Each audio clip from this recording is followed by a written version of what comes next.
রাদিয়াল্লাহু তাআলা আনহু থেকে এই হাদিস বর্ণনা এসেছে যে রাসূলুল্লাহ সাল্লাল্লাহু আলাইহি ওয়াসাল্লাম যখনই কোনো বিপদের সম্মুখীন হয়ে যেতেন ঠিক তখনই এই দোয়াটা পড়তেন। সুতরাং আমরা এই দোয়াটা পড়তে পারি। আবু মুসা আশআরী রাদিয়াল্লাহু তাআলা আনহু এই হাদিসখানা বর্ণনা করেছেন।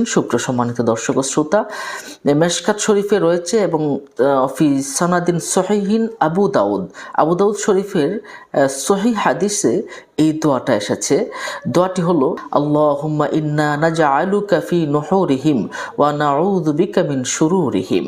আমি আবারও বলছি, আল্লাহুম্মা ইন্না নাজআলুকা ফি নুহুরিহিম ওয়া নাউযু বিকা মিন শুরুরিহিম। আবু দাউদ শরীফের